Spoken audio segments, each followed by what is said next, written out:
अगर इस क्वेश्चन की तरफ हम देखें तो ये बिल्कुल प्रोसीजर क्वेश्चन है। इस तरह क्वेश्चन हम काफ़ी ज़्यादा करते हैं 11th क्लास में। इसके अंदर कुछ एक्स्ट्रा एफर्ट आपको नहीं लगाना, जैसा जैसा वो कहता जाए वैसे वैसे करते जाइए और क्वेश्चन आपको रिजल्ट देगा ये। तो वहाँ पर हमारा एम यही होना चाहिए कि हम ऐसे क्वेश्चंस को ढूंढें, और जितनी ज़्यादा प्रैक्टिस करेंगे ये हमारे खून में बस जाएगी ये बात कि हम ऐसे क्वेश्चंस को ढूंढ पाएंगे। तो प्रैक्टिस से ही आप ढूंढ पाएंगे। वैसे क्वेश्चन में सच कुछ नहीं है। यहाँ लिखा है alpha beta are the roots of equation this. तो जैसे हमने देखा अल्फा बीटा इसके रूट्स हैं, पी नॉट इक्वल टू 0 नहीं तो क्वाड्रेटिक नहीं बनेगी, ऑब्वियस है।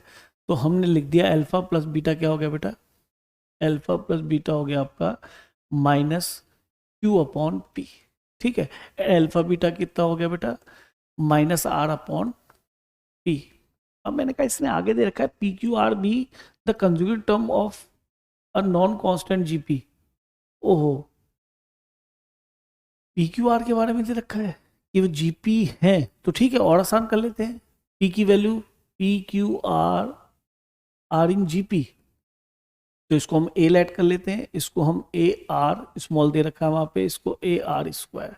तो इससे लेट करने से क्या बेनिफिट होता है, सभी जानते हैं कि यहाँ पी क्यू आर 3 अननोन है, और जब हम इससे से लेट कर लेंगे तो अननोन रह जाएंगे 2, ए और आर। तो हमें इसके थ्रू जाना चाहिए हमेशा, क्योंकि इसमें अननोन कम हो गए। मैथमेटिक्स में जितने अननोन कम होंगे उतना हमें सॉल्व करने में एडवांटेज होगा। कि ठीक है सर ऐसे ही करते हैं फिर। तो हम एक काम करते हैं, अल्फा प्लस बीटा हमें कुछ और भी दिखाई देने लगा। अल्फा प्लस बीटा क्या दिखाई दे दिया, पी की वैल्यू और क्यू की वैल्यू रख दी। पी कितना है ए, और बेटा क्यू कितना है ए आर, तो ये हो गया बेटा माइनस आर। और अल्फा बीटा क्या दिखाई देगा बेटा, आर की वैल्यू क्या है ए कैपिटल आर स्क्वायर, और पी की वैल्यू क्या है बेटा ए, यहाँ से लिखा जो मैंने लेट किया है, ये हो गया माइनस आर स्क्वायर। तो अल्फा बीटा आ गया और अल्फा प्लस बीटा आ गया। ठीक है, आर की टर्म में आ गई, आर स्क्वायर है बेटा, तो बीटा अल्फा बीटा हमारे आ गए। अब हमें ये रिलेशन और गिवन है, इसकी तरफ भी देख लो भाई।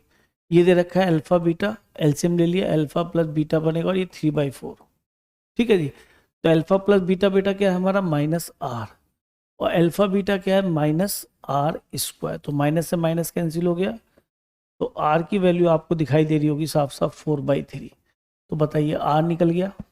अब हमें आगे क्या करना है कि सर अल्फा माइनस बीटा का होल स्क्वायर निकालना है, नंबर्स में आ रहा है।